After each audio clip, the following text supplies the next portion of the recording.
So before we do anything on this episode of the Jocks and Jills podcast, Tess and I just wanted to start by dedicating this episode and every episode going forward to the one and only Darren Detition. There's been so much talk about him online this week in light of his passing.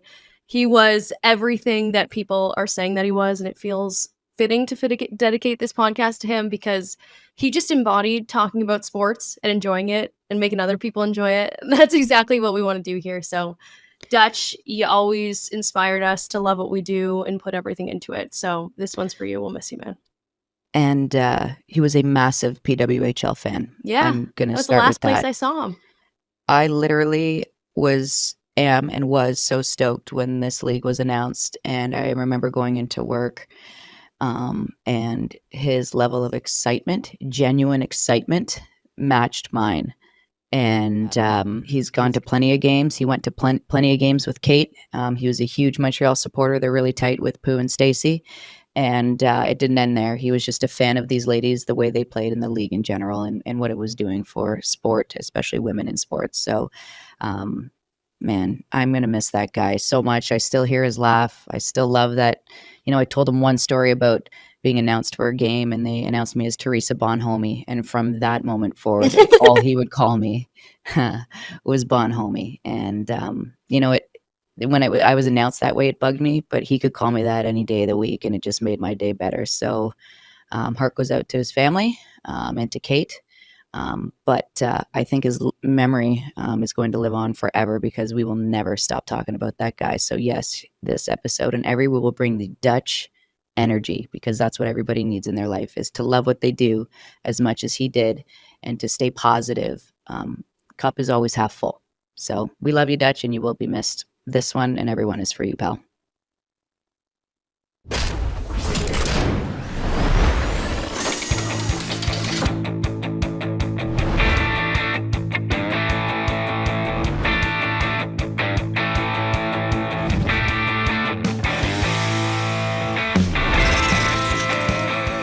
Okay, episode 18 of the Jocks and Jills podcast, presented as always by our friends at CCM. We love you guys. Welcome in. It's Julia and Tessa with you. Final season upon us, but also it's the long weekend. So we hope you're enjoying a Monday off if you're listening to this on Monday. Tessa, obviously, is not enjoying a Monday off. You are really busy this week. Thank you, PWHL Toronto. Thank you for that. Yeah, that's okay, though. You know what? Had to hit the road last minute. Shout out to Ed being dad of the year, holding For it real. down with the kiddos. I wasn't expecting to be on the road. I fully expected Toronto to punch their ticket, like you mentioned, and being at home until we had to leave for Boston. But that's not the case. And look, that's what the playoffs are all about, is stuff like this. So, yeah, I've got a great partner in Ed and two great kids who are hopefully listening to him. Yeah, he's got a Sunday and Monday all day with the two little rugrats, but I think he's enjoying it. He's a great dad, and the kids love him so much. So, Ed, shout out to you as well. Thank you for being wicked and letting me do what I do and pursuing my passion and supporting me the entire way. Yeah, Minnesota had to deal with the wild travel turnaround, and so did Tessa. So everybody's in the same boat right now. Yeah, but I'm not pumping out, minutes on the ice. I'm just talking about them playing. So they got a lot more. You're pumping out minutes on the broadcast. Earned. You're killing it tonight. It is May long here in Northern Ontario. I am obviously at the cottage right now. I'm in my boyfriend's cottage laundry room. Ladies, Beautiful. Advice: if his laundry room at his cottage is nicer than your house, it's the one. Date up in this world. Northern Ontario and May long, when I was in Thunder Bay, Tessa, used to be better than Christmas. I feel like you probably experienced the same thing. I caught a fish off the dock today. It was very small. Made me feel like I honored my Thunder Bay, Northern Ontario roots, because generally I was getting eaten up by black flies in the boat with my grandfather on this weekend, and then getting eaten up by black flies again, going to the bush with beers with my friends. I'd imagine you had the same experience. That's what it's all about, man. It's usually, parties on the water, and that's how she go. You spend it with all the people you love, and like you said, getting eaten alive by all them black flies. Yeah, that's the best. I hit the road this week too. I go to Saginaw for the Memorial Cup on Thursday. Ooh. So Tess and I are going to be on the road, but we're going to be covering everything going on in this final between Minnesota and Boston. And now we got another special headlines for you because it is the playoffs. It's our headlines presented by Pizza, and we got some heavy hitter guests again. Yeah, Julia, though, I feel like we got to take a quick break before we do that because, like you said, both of us have been going pretty hard, right? And I just feel like Gatorade is synonymous with pro athletes that are doing their thing, like at top level, world-class level, as Okay. it is with washed up athletes like ourselves. Okay, I need to understand your logic on what we have in Okay. common with these ladies, because right now This I is feel like you're living on a different planet than me. this is incredibly fitting. So you're having a grand old time at the cottage, right? Likely getting into it. It's a beautiful day. You're having a couple by the water, right? These finely tuned athletes, they're on the ice battling out for the Walter Cup, for glory in PWHL inaugural season. Oh, okay, so I'm picking up what you're putting down. Not only is Mhm. Gatorade fueling every single shift of the PWHL and the PWHL Finals, it's also fueling me getting up in the morning after a long weekend at the cottage. I love that. It is Br- doing both. Bringing you back to life after putting a good shift by the lake, Julia. See? Gatorade, a part of every iconic moment, no matter what playing field you're on. Just makes sense. Okay, our headlines this week presented as always by Pizza Pizza, the official pizza of the PWHL. We got a couple heavy hitters with us again this week. We've got gold medalists galore, Cheryl Pounder and Becky Kellar with us to break down what went on in the two semifinal series in the PWHL, and then to get into game one of the finals, which went down on Sunday. So we'll go chronological here, ladies. We'll start Montreal, Boston. I remember last year in the NHL playoffs, Rod Brindamore said something like, "Oh, that wasn't a sweep. It was a sweep, but it didn't feel like a sweep." This was officially the most non-sweep sweep that has ever happened. Montreal got swept by Boston in 3 insane overtime periods. I think it was 14 periods of hockey over a span of 3 games. Was it, and you guys could bounce this one off one another, was it ultimately depth, ladies, that was the difference in this series? Well, first of all, it was a sweep with no sleep. That is so true. So all I know is I woke up after game 2 and I was sore because I haven't worked out in 2 years, but because I was standing up the whole time during the game, my lower back hurt and I realized that I need to start doing something with myself. However, what we did realize is, yeah, I would say, it's easy to say depth is the reason. And when you look at the minutes and you go up and down the lineup, and I certainly know after game 1, I was kind of looking going, wow, that fourth line didn't play at all. But if Poulin or Stacey or O'Neill score and they wind up winning, Corey Sheffrey's a hero, right? But I would say that what I've realized as a coach and even as an analyst, that a lot of the time those star lines sometimes cross each other out, and difficult to say when you've got Poulin on one side and Hillary Knight on the other. But what you would look at is that third line for Boston certainly did a lot of damage. And whether it was Winskowski, Pelkey, Sophie Shirley, all of them coming up absolutely huge when that time was critical. And we had the opportunity to speak to Courtney Kessel previous to the game. And she said, listen, someone like Pelkey knows how to play in a big game, right? She's been there. She's been in those clutch times. So giving her some minutes, especially going into overtime with fresh legs, was critical. And it proved to be a difference maker in that series. There's no question about it. And look, like you said, Pooh and Stacey had chances Oh, galore, as Jesus. did O'Neill. Ambrose had her gosh, yeah. shots. But I feel like you said, this would be a completely different storyline if it weren't for Aaron Frankel transforming into the Green Monster. Well, and I think if Poulin and Stacey score with Boston's fourth line on the ice, then we're having a completely different conversation. And that could have happened 3 times in overtimes, where now you're saying, can you believe that the fourth line was played that much and they were on the ice against the first line? So it's one of those things sometimes that you look like a hero when your decisions turn out right. Now, with that being said, Pounds, and you would know too, that all the talk around this league has been the girls have never played this much. They're playing all these minutes. And so you would probably tend to favor depth in this situation. Well, yeah, and no one, but the reality of it is you don't know if you're going to 3-4 overtime periods, right? You think it might be over sooner than later. And often if you aren't playing that fourth line throughout the game, it's difficult to all of a sudden just throw them out there in an overtime that you think might be over quickly. So like you said, Kellar, it's difficult because you're damned if you do, you're damned if you don't. It depends on what side that you wind up on. But it is pretty glaring when you look at the time on ice and you look at it now and you go back and you say, well, on one side of the coin, it really did work out playing that depth. And talking to Courtney Kessel in the following series, she certainly said that, yeah, it obviously was critical for us. In all fairness, though, too, like Boston now wasn't Boston pre-international break. And I had a chance to chat with Courtney Kessel after this game one, and I was like, buddy, just for the record, everybody, I was roommates with Courtney Kessel back in 2013, trying out for the Olympics that year. And she's a competitor. Like, she hates losing. We And- asked her about team autos today, Yeah. and I can't tell you what she said. Okay. But this is the thing with her. She wears it on her face, right? So I said to her, I'm like, what changed? She's like, something clicked.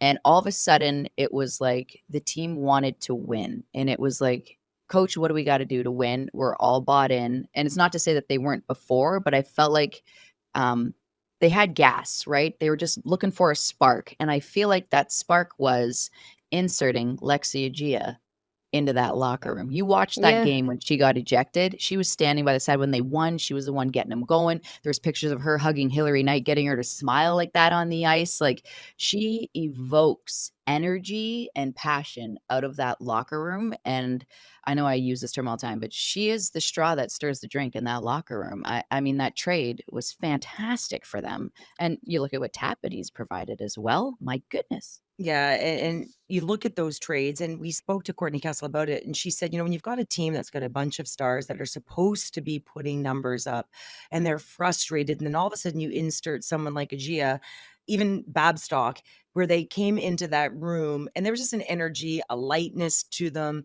So all of a sudden, when someone's released from a team or someone comes into a team, the dynamic of the team changes. And that's just what happens. And so her coming into that room certainly changed that dynamic. It created a different energy. And as you know, everyone has a role to play, and that's easier said than done, let's face it, right? But all of a sudden, if you're all pushing towards a common goal and you have someone who provides that kind of energy, and it just kind of lends to that airiness. You look at Spooner for Toronto, there's that certain lightness that some athletes bring that allow them to be a bit of a glue. The oomph. Literally Cheryl talking about Cheryl right now, currently. Describing. or Vicky Sanahara back in our era. Vicky would have been that player that in our era for. Well, let's be honest. If we played in the same era, you played in a couple eras, Becky. Let's be real. Let's not talk about that. Our age, just dice out here. Okay, a bow on that series. 141 saves for Erin Frankel in 3 games. That is simply absurd. Shout out to her. Green Monster. Minnesota might be the monster under Toronto's bed. We talked about this a little bit off the top, Tessa. Minnesota completes the reverse sweep over Toronto. The last time we spoke on this podcast, it was before Natalie Spooner got injured in Game 3. That was obviously a really big factor. Toronto barely scored. I think they got 1 goal after Spooner went down. And Taylor Heisey entered the chat in the playoffs in a really meaningful way here. Absolutely. Like, Becky, you were calling those games. Could you actually feel the momentum shift, or were you like, no, Toronto's got some fight in them? Or was it like, oh man, here we go? I think when they lost that game, that you could feel it in terms of confidence. You've got this team that's been winning in the 11-game streak, and they're so confident. We talked to Troy and Ryan. We said, how's your team? Oh, they're loose, right? They're great. And all of a sudden they lost that game. And then the next game was, well, they're kind of clutching their sticks a little bit, right? There's a little bit of nerves. And so all of a sudden I think they lost Game 3, and it actually entered their mind, we could lose.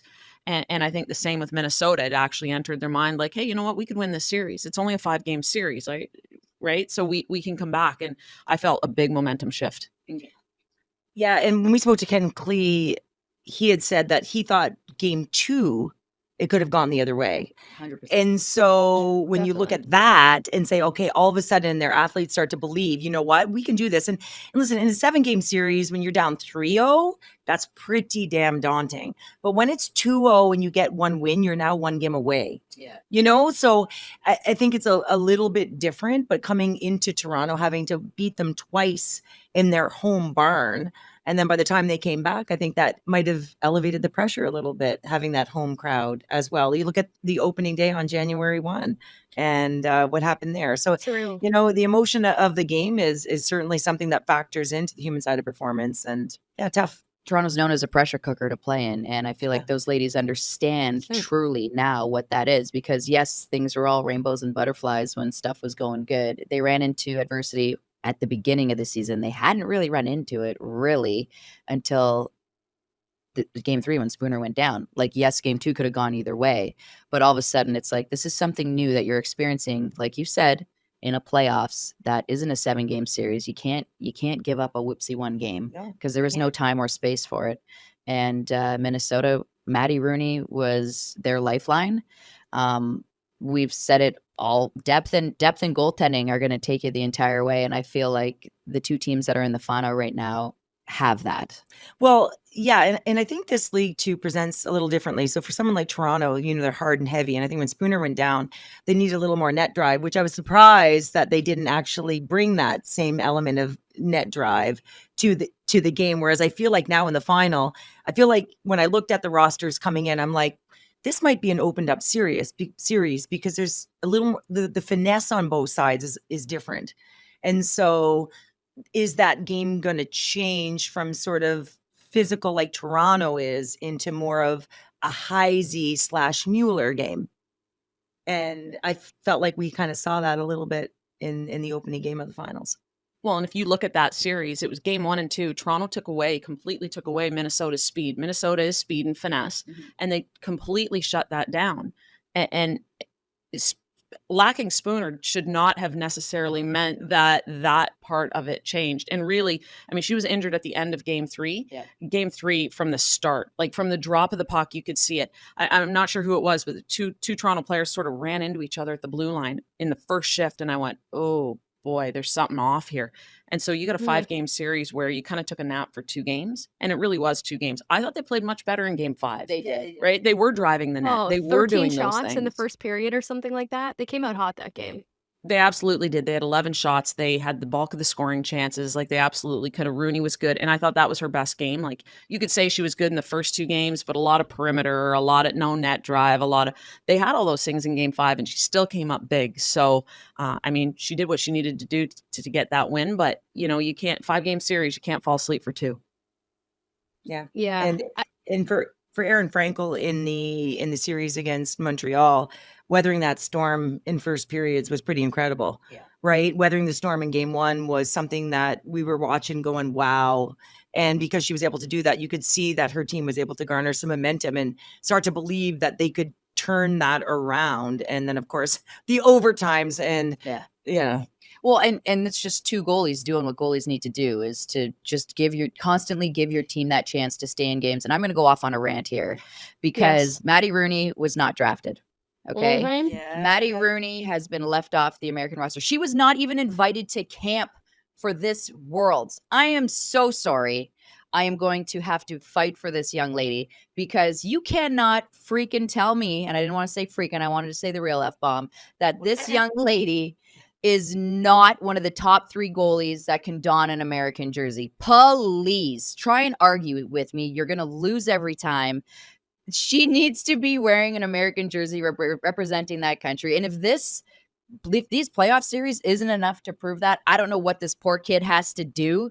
But, like, my goodness, USA Hockey has to be scratching their head being like, oh man, that was a whoops. Because look, I'm all for bringing in youth and getting them ready and developed, but that's what under 18s is for. That's what these camps are for. But in the end, you take the best of the best. And as far as I'm concerned, she is exactly that. So flowers to Maddie Rooney. And that's no knock on Frankel or any other goaltender that's there. It's just, that's spitting facts.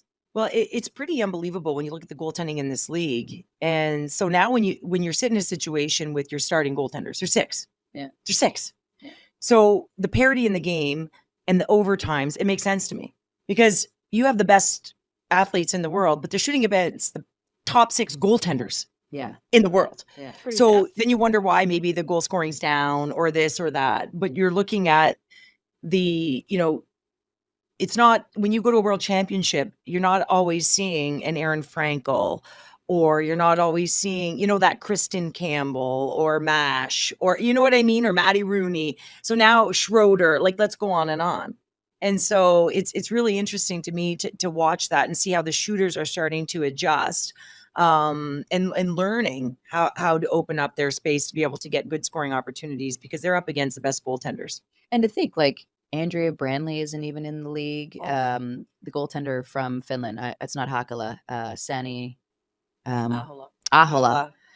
Like, my goodness, these Yeah. kids aren't even in this league yet. Well, and if you look at that, though, maybe there's one of the things that Minnesota's had that other teams don't, which is a 1A and a 1B. Yeah. So Hensley Yeah. comes in game 1, you don't like it, you have no problem going to 1B. And next year, the league is likely going to have more of that, where you can split a little bit more and you've got that situation. I think that was very favorable for them.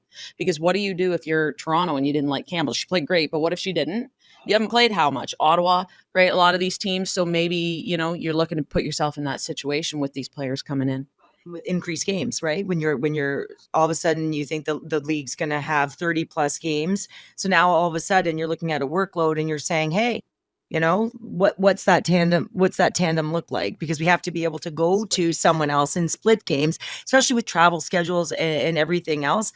And that's injuries. It's a part of it, right? And you're seeing a lot of injuries right now. So it's gonna be interesting for sure. It's going to be fun. It's gonna be fun. Yeah.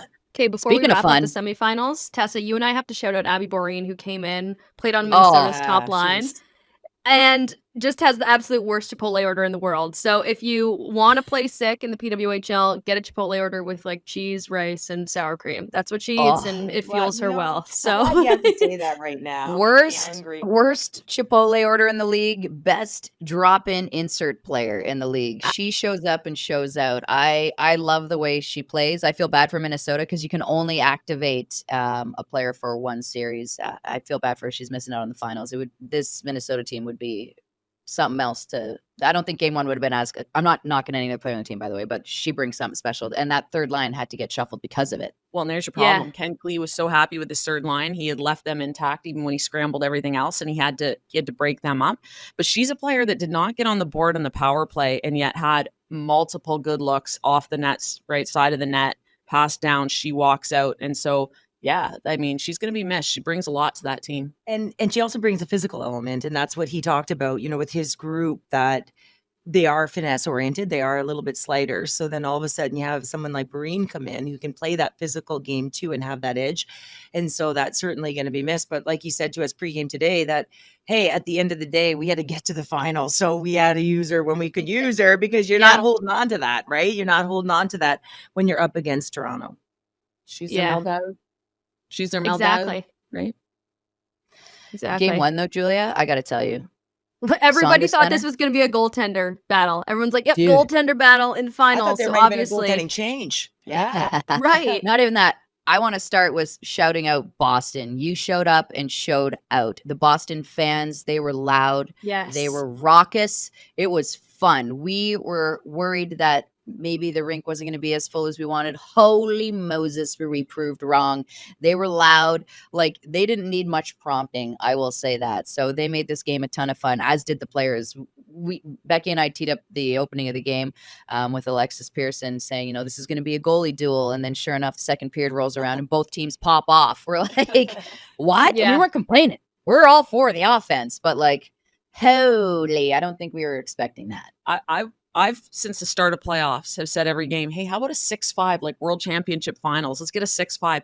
And Daniela Ponticelli texted me in the middle of that game and said, you're getting 6-5 tonight. So not quite, but I think for all of us, the games have been so tight, and the 0-0 and the extra overtimes, and we were all waiting for this. I think every fan was waiting for this. And, there were some that I think the goalies wanted back, and we haven't been that say that. But the shooting, you could start to see it. Taylor Heisey's upstairs under the crossbar goal. I mean, that's a shooter's shot. Like that was a missile. She shot the puck. You're What's screaming been in the happening, booth, though? shoot the puck, Like, girl. since- Yeah, right. Yeah, Like, it was she had Hayley with her- Salvian that pointed out to me. She had one goal since January 14th, between then and game 5 of the semifinals. Like, what has happened with Taylor Heisey? She's popping right now with confidence. Amazing side note about Taylor Heisey is I saw her doing her post-game interview after game 5. She actually asked Rob Pizzo to switch spots with her. She was like, no, can we switch? That's my side. So she is everywhere when it comes to confidence right now. She's doing it all. Absolutely. No. That's because at Coca-Cola Coliseum, if you're on the wrong side, you get hit by the Zamboni as it Right. comes off. So I think that was she's pretty smart. She's I like, could yeah, I'll attest go to over that here, as well. you get hit. She was scanning. She was scanning the surface. Eyes on the back of her head, just like she plays. Speaking of which, that goal that Michaela Cava scored, Heisey came around the net with the puck. She saw that she had Kava jumping in, but the pass lane wasn't there. She was being defended properly, and she was like, all right, I'll just do a spin around a backhand to her So tape. sick. Yeah, no. And then, so there's amazing vision, hockey IQ, whatever Pounder likes to call it. And then Kava gets the puck, and she makes a world-class goaltender, and Erin Frankel.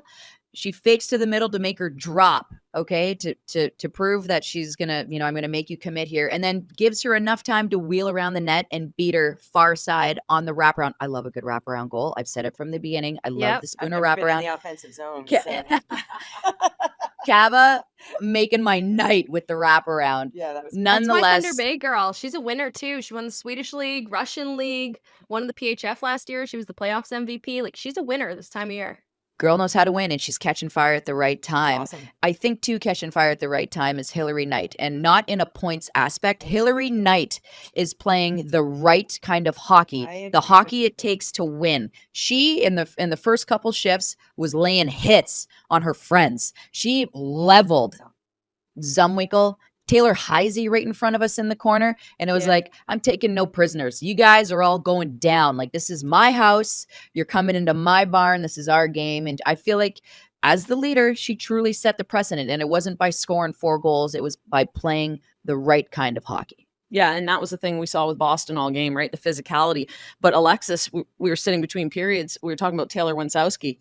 And she said, I interviewed her last year in the PHF, and I said, you get all these goals in playoffs. You didn't have a goal all year. Like, what goes on? And she's like, well, I want to win, right? And so you get players like that. You got to love that, right? The gamers, where it's like you play your best hockey when it matters. Knight's always been like that. Hey, the chips are down. Let's see what you got. And yeah, you got to appreciate a kid like that. Well, and you look at Pelkey too, and Pelkey going from 4th line, right? Rattray out to 2nd line, inserting there, back to 3rd line, which was arguably their best line in game 3 for Boston. And so you're starting to see it now. All of a sudden you're seeing synergy from line 1 to line 4. And that's where it's scary when you've got a depth chart that plays well to the role that they need to, whether the minutes they're playing are high or not. But for Hillary Knight, I agree with you, Tess. So tonight up in the booth, I remember saying, you know what, like, it's off of the puck. It's the forecheck. It's the stick. It's the details when you're not putting up the points. And we're so used to saying, oh, there's Hillary Knight net front scoring goals. Well, now she's doing all of the other things that needs to happen in order for a team to be successful when she's not producing. And that's the critical piece, right? That's absolutely critical. And I think she was very, very effective in game 1. Well, we saw that with Mueller too. She threw a couple big hits tonight too, and she threw a hit that ultimately led to the first goal. She brought the puck into the zone, lose the puck, threw a hit, and I'm like, who was that? Oh, because she's a skill player as well, and I think it's taken some time for some of those players to adjust and go, hey, you know what? I don't like getting hit, so why don't I throw a few hits, because they're not going to like it very much either. Yeah, right? And so that led to the first goal. She had a big hit in the neutral zone, and so I think you're right. You see your leaders and your skilled players play that way, and sends a big message. Well, it sends a big message, and you're also getting, I think it goes both ways, right? All of a sudden, you've got Wenskowski getting on the board. Everyone feels like they're contributing the way that they can. And that is when you've got a group that is dangerous. And I think that's what we're seeing right now, Yeah. I was worried, I'm not going to lie, because the hatred Boston had for Montreal, I don't know if people know it, but they did. Just talking after, some of that series and after this game a little bit, they were so stoked to just rid Montreal of the playoffs. And I was like, man, I hope they have that fire coming into this one. And I felt like, okay, why did I even question it? Like, this team, it doesn't care. They don't care who they're playing. They're on a mission. And if you're in their way, I feel sorry for you. Erin Frankel, I don't even think had her best game today. But what I loved about her game was the fact that that Taylor Heisey goal where she went glove side high, Frankel was cheating. She was cheating back already. She was going back in her net to come back. She was expecting Heisey to pass back cross crease. And basically it was like, the top corner's there. It's yours if you want to take it. Don't miss. And Heisey's like, I don't miss. And she put it in the net. And that could have caused Frankel to start second guessing and questioning herself and playing timid hockey. And it didn't. She just totally took that goal, crunched it up, threw it away, and carried on with her game. Yeah. And that is really hard to do. And, that's the play of a champ. And I think, that's why Boston has been incredibly successful, is to have that pillar, that backbone back there that can do that. Well, and she's unorthodox, right? So Yeah. she's a small goaltender. Athletic. And so she's aggressive though. She was sitting back in her crease for that one, which is why the top of the net was exposed. But I would say that it's her desperation and athleticism, right? So she's a save first goaltender. So she challenges, takes as much of the net away that she can when she's on. But then it's like, it's a backdoor play, and then she does whatever she can. So she's sprawling, she's throwing gloves and sticks at the puck. And so for a shooter, not knowing what she's going to do, also that unpredictability is what's saving games. And so it's very unorthodox. It's fun to watch, and it's giving her team a ton of confidence. And tonight she was even like breaking up passes and shooting the puck in the corner, making Yeah. breakout plays. I was like, girl, look at you. Aggressive with the poke check. She's the female hockey's version of Dominic Hasek, if you want to go back a little ways, right? Where they used to say about him, shooters would say, but I don't know what he's going to do. Yeah. So I don't know what part of the net's like a soccer goalie. Like you're just, you're going. Yeah. But you go to Maddie Rooney too. And Ken Klee told us before one of their games in the last series, like her car broke down. She backed out of the driveway to come to the rink and her car broke down. And she's like, nah, whatever. Called Hensley. Ray called Hensley for a ride, called her dad, said, hey, can you come get my car? It's like on the side of the road here. And nothing phases them. So if you've got a goalie like that, where, you're mentally strong, such a big part, then your team can play confidently in front of you. And we've seen that, right? So far with these teams, they can play confidently in front of their goaltender. With all that said, Julia, like this series is going to be so awesome. Oh my gosh, yeah.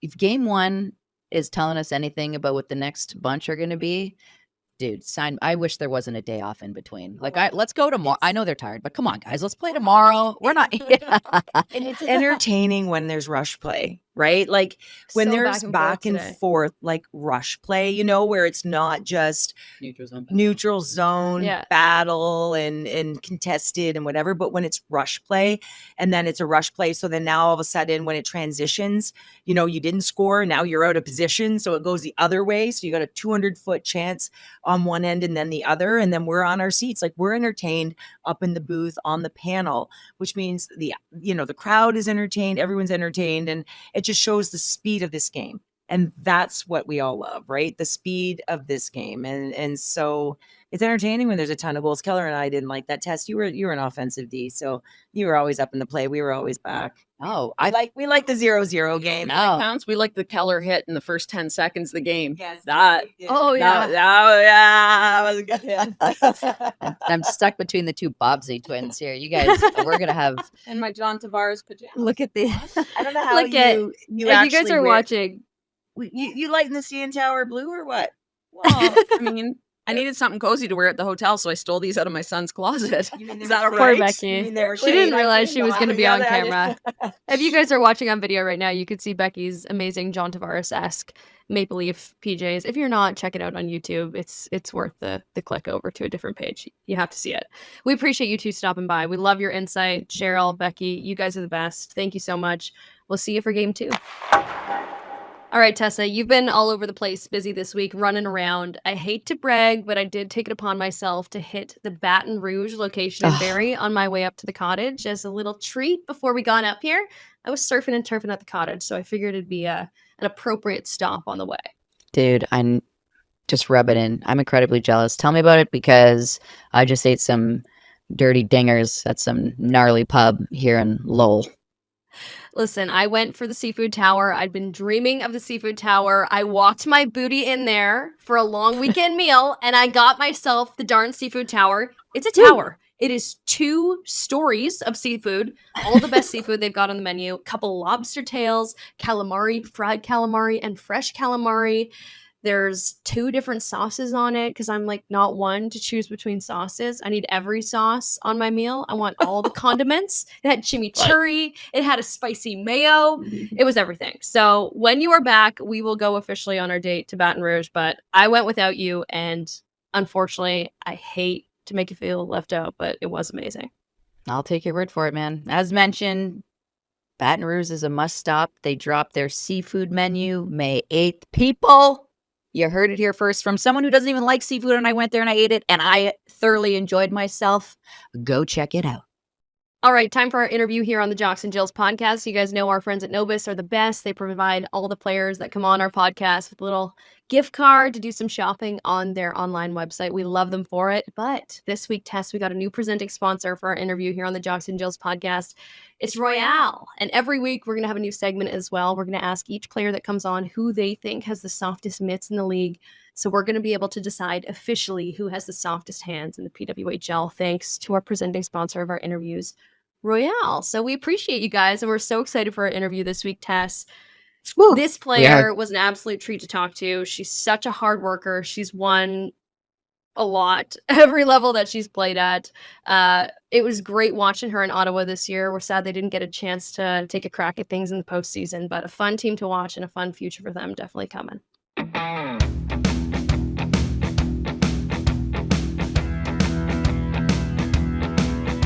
All right, our player interview this week presented by Royale is a world champion, an Olympian, and an Isabel Cup champion. She's all the way from Buffalo, New York, the pride of Buffalo, New York. I would say it's Hayley Scamurra. How are you, Hayley? Thanks for helping out. I'm great. How are you guys? Thank you for having me.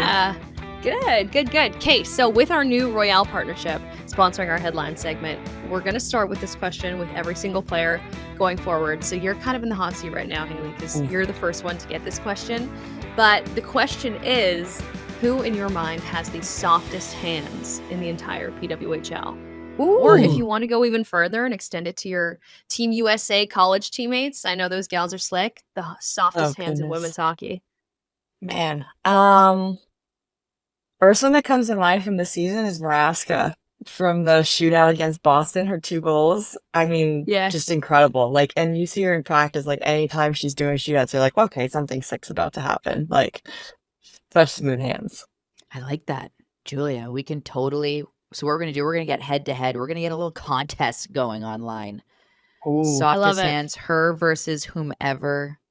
Should we pick another soft hand so we can have the first one going, or should we let her pick a 1A, 1B, and then get them both going against each other? Start it off that way, then we can get a champ. Yeah, your call.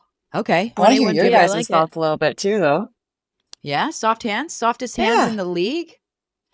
I'm gonna have to say, I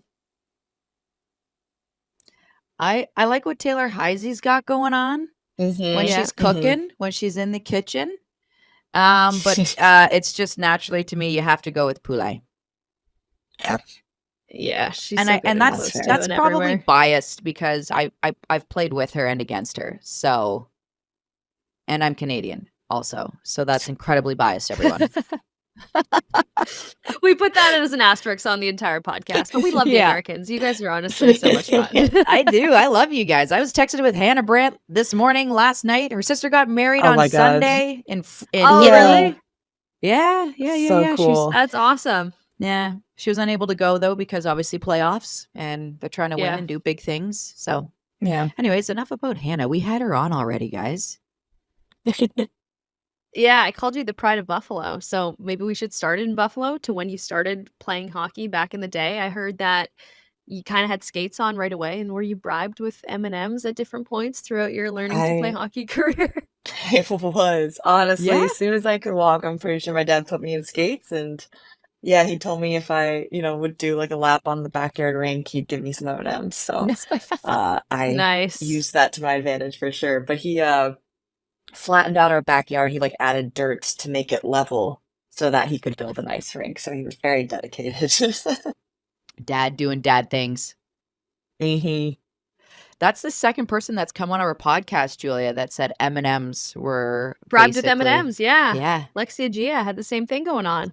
Parenting 101. When I heard, because I listened to that podcast and she was on our team at the time, and I was like, you're kidding me.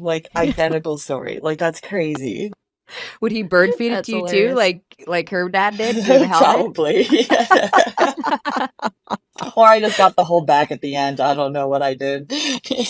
Well, whatever it was, man, it worked. So you grew up playing hockey in Buffalo, right? Just completely off topic. Are you a Tortured Bells fan?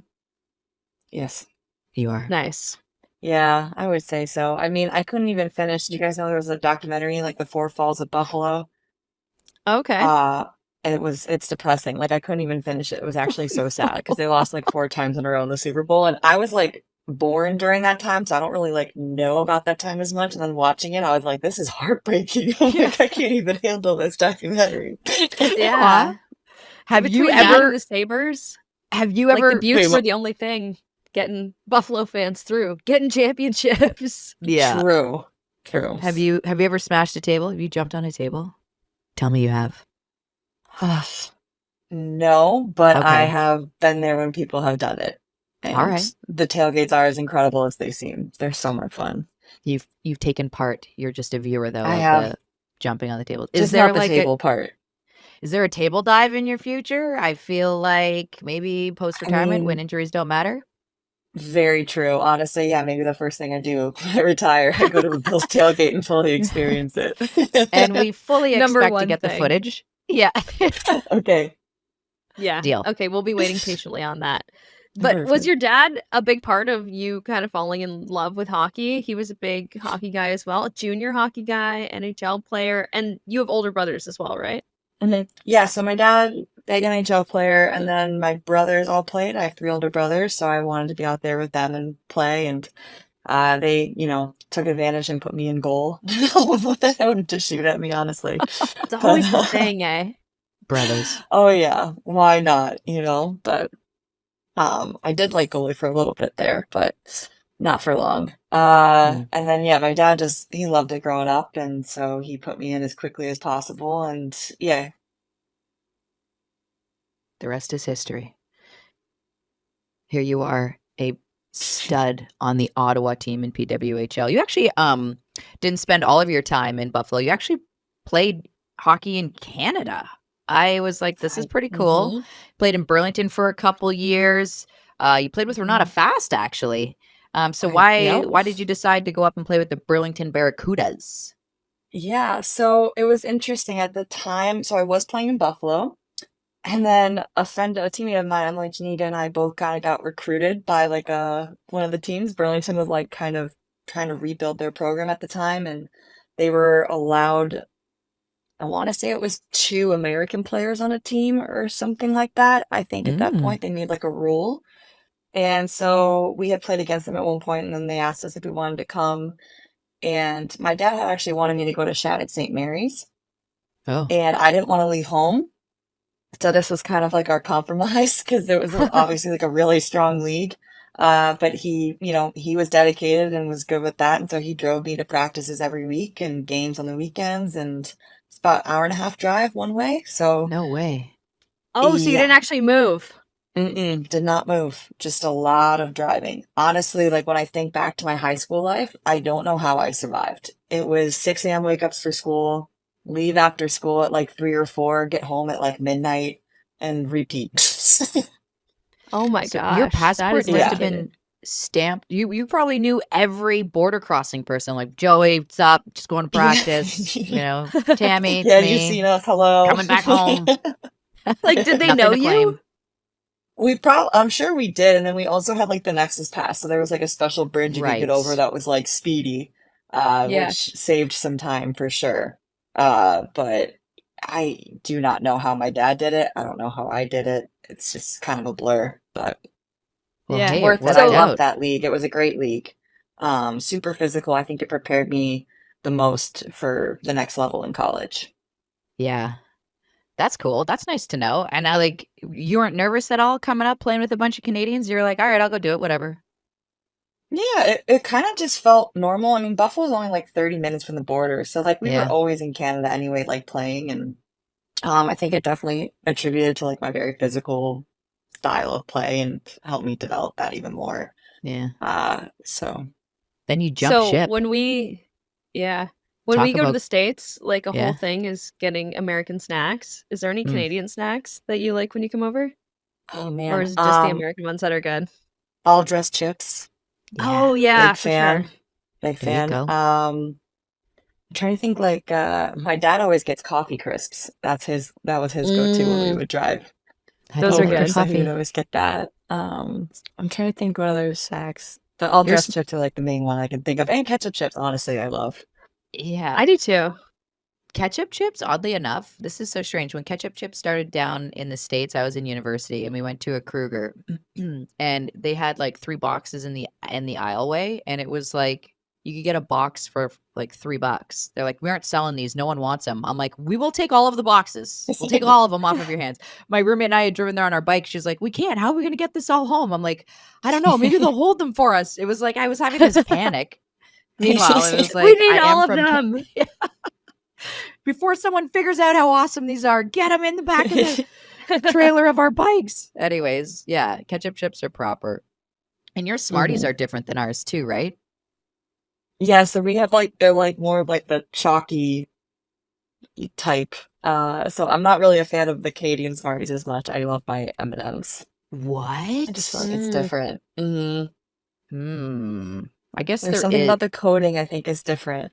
the candy coating. It's all in We're the gonna have to have a coding. blind taste off is what we're gonna have with you. See if this is For real. Yeah. So then you jump ship on Burlington and you go to their competitor who nabbed you over to the Oakville Hornets. Probably Brady. I'm trying to remember how exactly the switch happened. I think I was with a teammate at the time, Kristen Gilhorn. I think we both kind of moved over just to do something different. And I mean, Brady was just incredible. She's one of my favorite coaches. I don't know if you guys know her. Brady Cochran, I do. Great Yeah. coach. She is incredible a coach. brilliant hockey mind.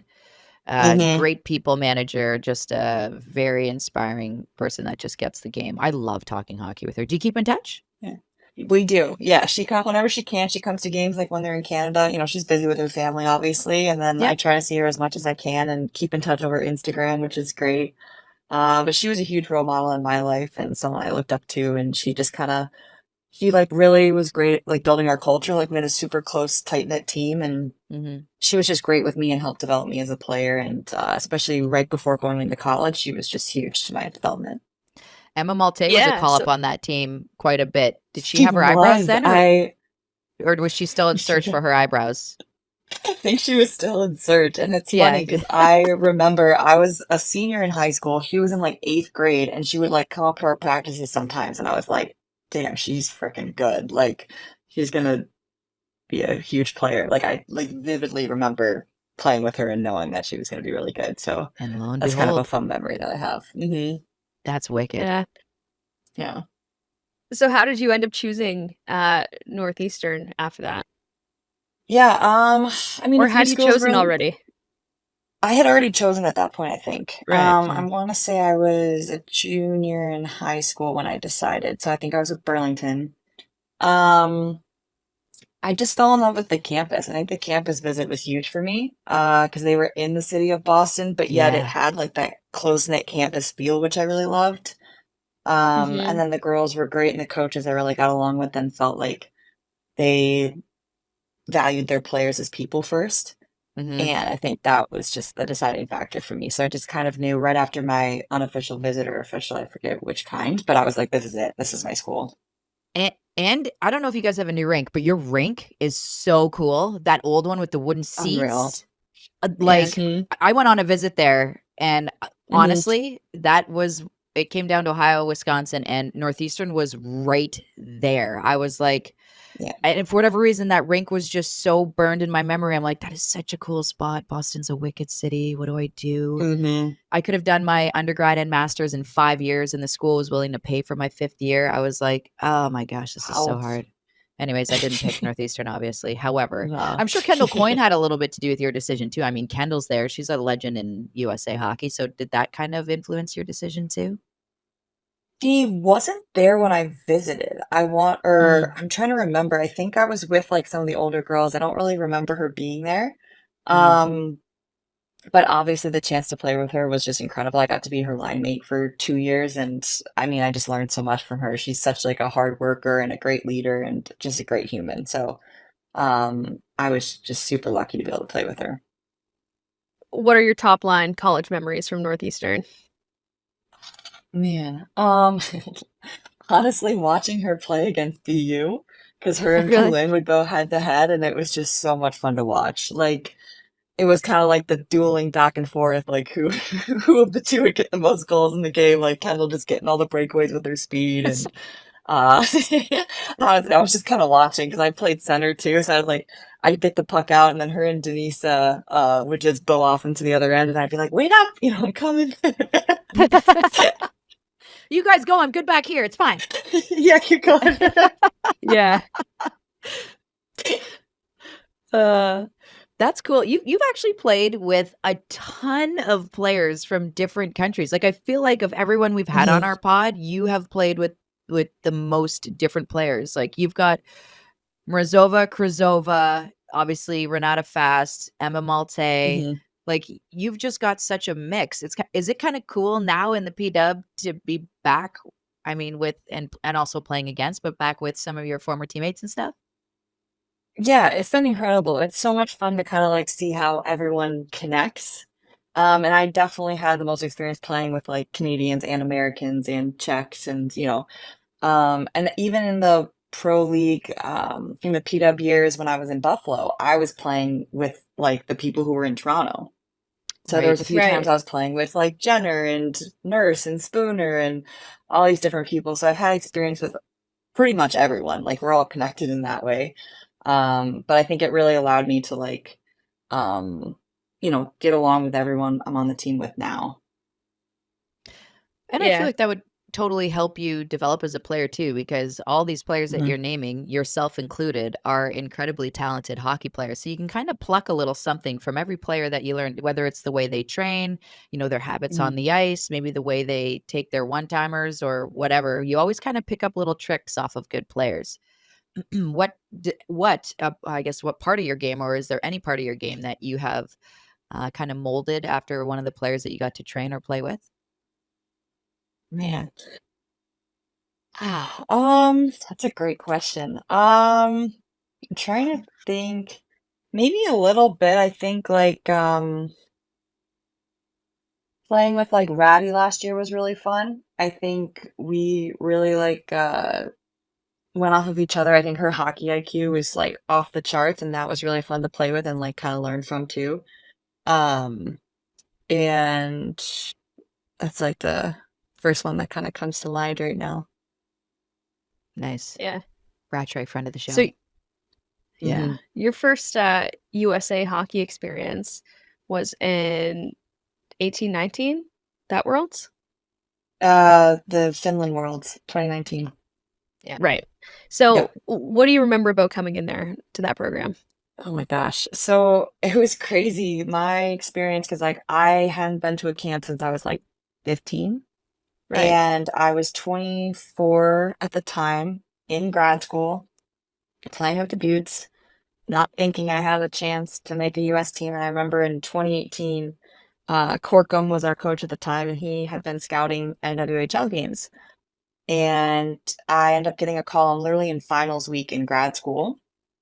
And I get a call from my GM with Buffalo, and he goes, pick up your phone. Like, the head coach of USA is calling you. I was like, oh my gosh, okay. So I go off into another room, and I find out there was an injury, and I was like an alternate for the winter camp for to make the rivalry series teams and like potentially Worlds. And so I made the spot, and I went to my first camp in 2018 in December. Like, I hadn't been like training. I was taking a break at the time. And so I went to my first camp, and honestly, you kind of go into it and you're like, well, I got nothing to lose. Like, let's just give it all I got and see what happens. And it was the first year of rivalry series. So I made the rivalry series team, and then kind of had that same mentality. And then I'll never forget, we were on our bus after rivalry series to go on the plane home. And Corkum calls me up to the front of the bus. Like, all the girls are back there. I'm like, what the heck? And he tells me that I made the Worlds team. And he's like, all right, well, don't tell anyone. I'm like, how am I not going to tell anyone? Like, I'm beaming, right? Like, I'm so Oh my excited. gosh, it's amazing. And like you're So then walking all back the and girls- everyone's like, what did he say? Yeah. And you're like, well, I can't tell you. When we get to the airport, everyone obviously, I ended up telling people, and they were all like happy Yeah. for me and like congratulating me and stuff. But he wanted to have me have that experience in person, which I appreciated, but it was just so funny. Maybe when you land and you're about to get in your cab to go home. Yeah. But hey, yeah, it all I worked don't know. out. That Yeah, Worlds. That's great. That That insane. World's in Finland. Okay. I haven't got we got to get a Finnish player on to talk about this, but I want your point of view. And look, you guys won, you got the gold medal. That's the be all and end all. I was there, I saw it all. What was it like for you guys to go through something like that? You're in Finland. They technically won in overtime, 25 minutes of a review, and then it's overturned and you guys end up in a shootout and win. I mean, what was that experience like, and what was the celebration like, really? Well, first of all, the game sold out within seconds once Finland made the gold medal game. And the arena was really cool. It was like a perfect size, I think.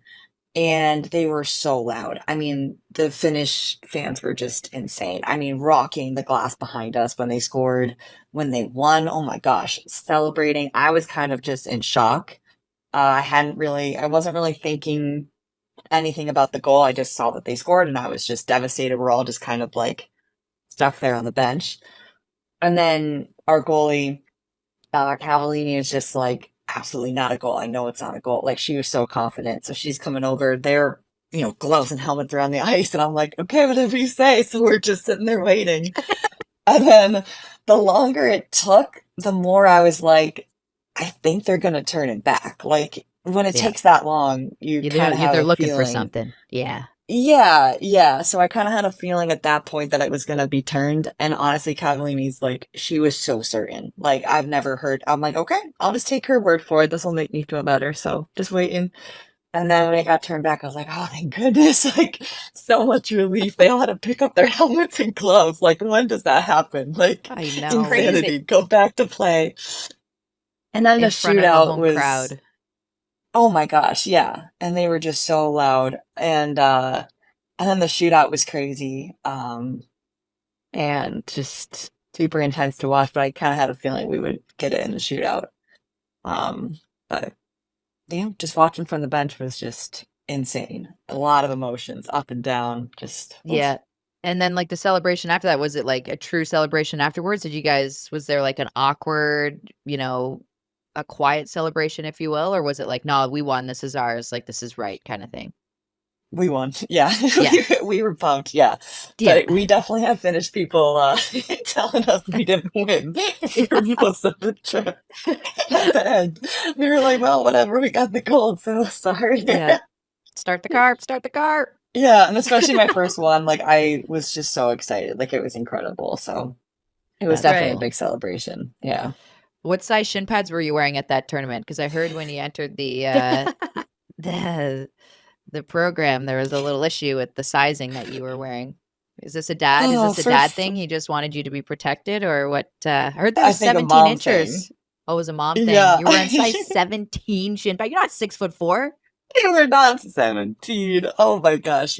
But okay, I definitely had very bulky, long shin pads. Like, I think the most protective shin pads you could possibly have. And I just never changed it, never thought about it. Also, no one told me until residency at Olympics, so I'm sure there was a lot of talk behind my back for a while before he told me it to my face. Yeah. Hey, what shin pad girl's name? I don't know. Oh my gosh, but it was so funny. Oh man, I got chirped so bad during residency. I literally went out and bought myself new shin pads. No. And then I couldn't, and then like they were like, oh, this is the right size for you. And then all of my teammates were like, that's still too big. Like, what are you doing? I think I had 15s, went to 14. I think I'm finally at 13. I don't even know. And then we had Secret Santa and a teammate, Britta Curl. She had me for Secret Santa, and she went to like some play it against sports and got me like mini shin pads. Like, she's such a That's so funny. Man. So, it was needed. I needed the serious talk. You gotta tell people if they're not looking good. I don't know any better. I don't really look into that stuff. So yeah, just it's mention nice. It. They guided you. Yeah, they did. They helped me. It's good teammates. So you get drafted to Ottawa this year. You have a fiance, so it was probably a little bit like mixed feelings when you get, of course, so excited to be drafted, but hard to be far from home. But he was able to kind of surprise you when you got drafted. Can you tell us that story?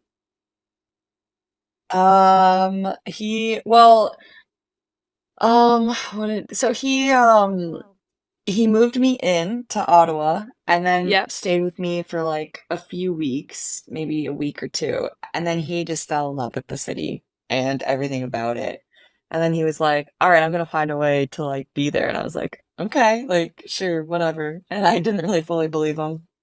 And then he kind of got everything in order, was able to do stuff online, and him and the dog Lexi kind of came up right after Christmas, and he was able to stay with me kind of whenever I was home, which was really nice. And yeah, I got to have my best friend there with me, so it was incredible. And then whenever I would travel, and if we had a busy schedule, he would kind of go back home and do stuff at home. But I had him a majority of the time I was there, so it was really nice. That's cool. Was he there when you scored the first ever goal for Ottawa at He home? was, yes. He has What? video footage of him with my dad in the No. stands. It was pretty incredible.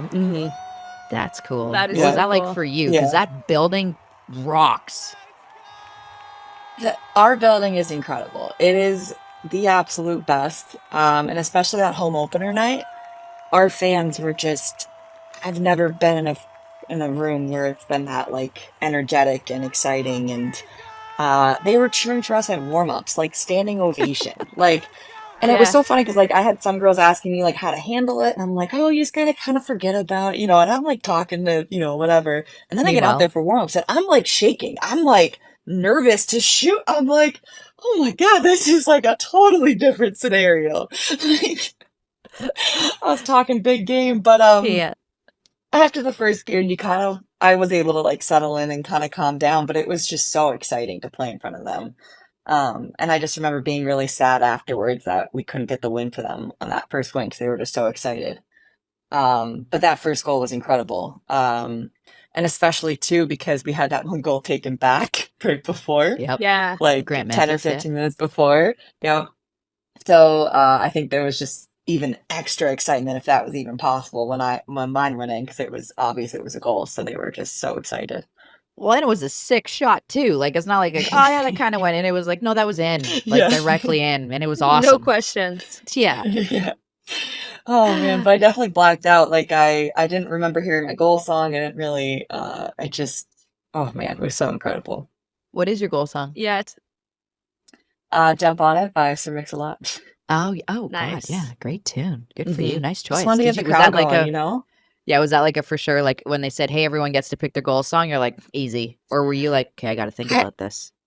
I had to think about it. I get really nervous Yeah. picking songs. But then when I heard that one, I was like, I feel like I could see the crowd like dancing to it. You want the crowd to have fun with it. I think our team did a really great job. We had some really great goal songs, especially with like the international players. Nice. So that was a really fun touch that we had. Who has the best one other than yourself, obviously? I mean, the Czech girls, it's so much fun. I Their don't know what songs it's are so called good. though. Even their It like has national like a team good one beat is to so it. good. Yeah. Yes. Yeah. Those are my favorite. Leave it to the Euros. You got it. Speaking of international stuff, I know you like Canada. Obviously, you've played time in here. You were at the COVID Worlds in Calgary, right? That bubble Worlds. Yep. Actually, that's Julia's rookie season covering Yeah, the that was Really? Christmas the Worlds. women's Worlds. Yeah, welcome to the team, Julia. Yeah, I love that one. And Canada obviously wins that one with the Poulain goal. It was a strange situation in overtime there, but there's a saying that goes, "Win or lose, you drink the booze." So, how much was consumed by yourself post overtime loss to Canada? I just thought you liked being here, so that's why you extended your stay 2 days. But apparently, that's not the case. Oh, goodness. It was a tough one for me. I don't think I've drank that much since. Okay. Had a lot of vodka and Sprites. Ooh. Yep. Had an early flight that morning. I think I was supposed to leave. Actually, no, it wasn't even that early, so this is embarrassing even more. But now that I'm remembering, but yeah, got really drunk and I was sick like all morning. And I find out later too, on top of me drinking way too much, the vodka that I had was not gluten-free, and I'm a gluten-free person, so it was like a double whammy. And I was sick all morning, 5, 6 a.m. And it was probably going to be a 15-hour day for my flight home because I had to go from Calgary to Dallas to Maryland. And I think there could have been a stop in between. So I was like, I cannot physically get on a plane right now if No. I might puke. Like that is my worst fear for some reason. So So I literally changed my flight, kept my hotel room for another day, and stayed God. in Calgary. That's a nice place. Uh, There's worse oh places to my be. gosh. That's And what's true. even crazier is like girls didn't find out. Like some girls didn't find out till years later. Like some girls just found out like the other day. Like I had a teammate, I think it was Savannah Stop. Harmon. She was like, "You stayed another day?" And I go, "How are people still just finding out about this?" Like I don't know how I kept it under the rug. But I will never forget, literally, Decker calls me. I get home like 2 days later. And she calls me. She goes, "You're just getting home? Like, what happened?" I was like, "Oh my gosh." Nobody, I you must didn't have, ask anybody to stay with you or anything. You just wanted to fly under the radar, be alone yeah, in I your just was like, I'll Soros. just stay by myself. And it was so weird because like we weren't allowed outside the entire time. Yeah. Oh, Yes, we that know. was the crazy thing. So I went outside for the first time once everyone left. Remember I that must have parking spent like lot $500 or $600. Like it behind was the rink? That insane. was the only place we were allowed to go outside, in the parking Yes. lot behind it. Yeah, so literally for warm-ups, we would just stay outside as long as possible. We were like, "Oh, fresh air," you know? Yeah. And I was Yeah, like, "Oh, Hold this on. is what the outside of our hotel looks like. This is interesting." for So hold real. on. Did you end up having to pay for your hotel room for the extra night, or what was the phone call like with your Oh, yeah. USGM being like, "Hey, I question." didn't ask them. I didn't talk to You them. did it? I just, no. I You just ate literally, it. I called the airline, did it myself. I called No the way. hotel, paid for it myself. Yes. So Oh they're my gonna be finding gosh. out through this. I was gonna say, so USA Hockey now knows. But no, I paid for, I just ate it. I was like, this will be worth my peace of mind. I can just, It so is. It so is. Shout out to you, honestly. You didn't try to pin it on the team. You wore that no. one. You took it on the Actually, chin. now that I'm remembering, I think I ran into Casey Bellamy's wife at the airport. I think that's how people found out. Stop. You weren't Because gonna the tell next day I anyone? yeah, because I didn't tell anyone. I didn't tell a soul. And I get to the airport and I see her. She goes, "Why are you here?" I'd quick rip to Banff. Yeah, I no really biggie. wanted to go to Banff, but I couldn't even get there because it was like an hour away from our hotel. So I think I found some remedies at a pharmacy nearby and sat in my hotel room. That is so good. Hey, and you're good at getting people on track, I guess. Before we let you go, we got to pump your business, the Pro Athlete Experience. Can you tell us a little bit about that, what you guys do there? I'm just gonna Yeah, preface this with so I love this. This is awesome. This is so genius for athletes that need guidance and need help, that maybe their parents don't really know where to go. This is so awesome. Everybody listen in, because this is it. yeah.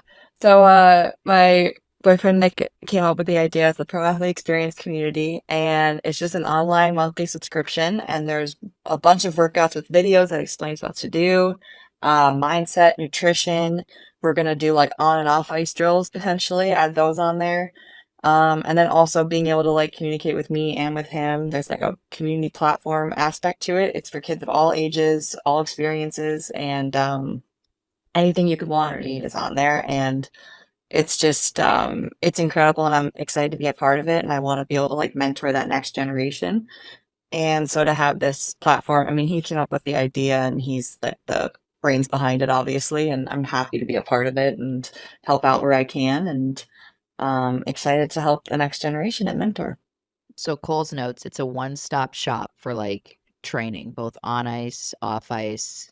Like, do you have like, I don't want to say physio, but you have like stretches and warm-ups and things like that on there for Yeah, athletes? mobility, all that kind of stuff. Yeah, stuff, you Great. know, how to prepare for a game, things like that. And again, like we can add stuff on there too as, you know, the months go on, and any little things that people could need, they can find on there. So Cool. And where do people go to find this product?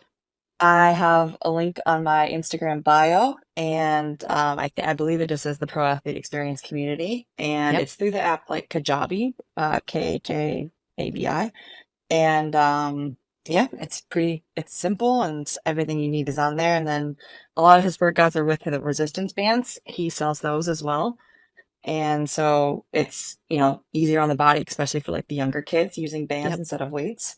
So you can buy that through him as well and do what I do in the off season.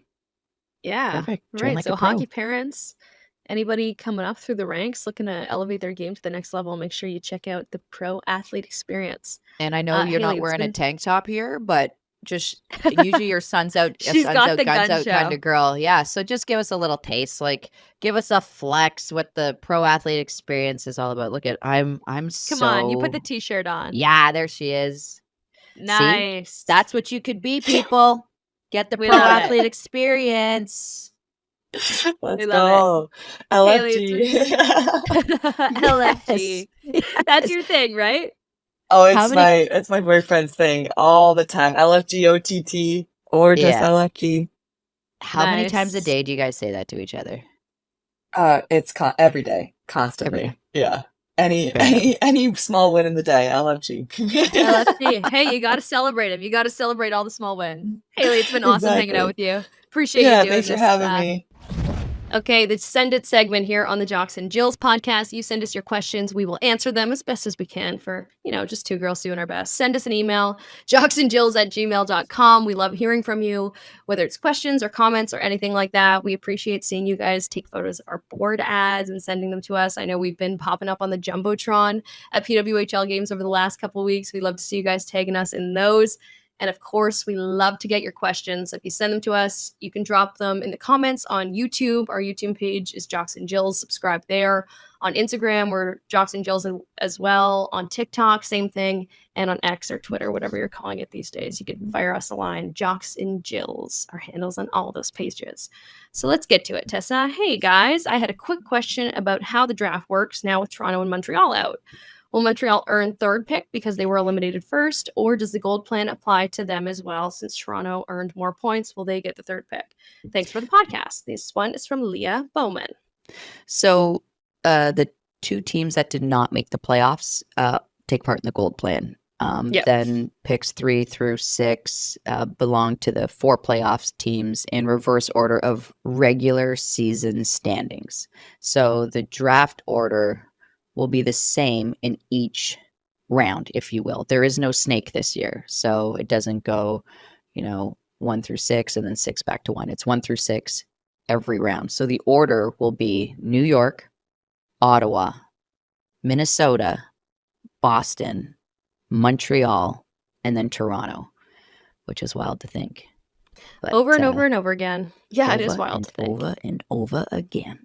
Still no official date for that draft, but we believe that announcement is incoming. As you guys know, that draft is happening in Minnesota this year. So lots of fun stuff happening in Minnesota. Next question. Thanks for dropping us a line, Leah. Next question. Hey ladies, this is a question for the Send It section for the Montreal and Boston series. I noticed that they're not doing post-game handshakes. What happened? There was a major upset when they tried to get rid of it earlier this season, but I see no one talking about this now, and it strikes me as odd. That's from Jenny Beans on IG. Jenny Beans, you have good eyes, girl, because I didn't really notice this happening, and you're so right. It was a little bit of a hoopla at the beginning of the season in a game where there wasn't a handshake. In game 1 of the finals test, we saw really obviously Kendall Coyne and Hillary Knight have a bit of a conversation at center ice, kind of dap one another up and pat one another on the shoulder at the end of the game, and both the teams skated in their separate directions. So just from looking at it, I assume that the ladies just decided at center ice, hey, we'll shake hands at the end of the series. I'm going to do a little bit more digging on this. I haven't gotten a direct answer, but by the looks of it, it was player decided, which would be cool because I feel like the players have done a lot to, get this league where it is now, and I've liked every decision they have made. I remember when they were shaking hands after every game, and my husband Ed was like, "Why are they shaking hands? It's not over yet." And so it was like very foreign, and I was like, "Actually, ladies hockey was we just always shake hands after every game." So just due to international play, I feel like that's probably the reason why we just carried it over. So interesting to see that's started and that's taken place. I'll get to the bottom of it. I'll do a little digging, if you will. She's on the case. I'm on the case, but I think Julia might be correct, but we'll confirm. Thank you. Another one from Kelly Robertson. What the heck are these gals consuming to keep up their energy during a 3 OT? What a game. Unfortunately, Montreal didn't have their power play happening. Both goalies kept their teams in it. Hats off to them. We've talked a lot about the goalies who were so good. Tessa, you were able to find out some snacks that were happening. I had a little chat with Aaron Ambrose, just personally from myself. There's snack tables, right? So you're snacking on stuff, but like you said, triple OT, you really gotta refuel. So there's obviously a ton of Gatorade being consumed. But I asked Ambrose, and she was like, "I was snacking on candies."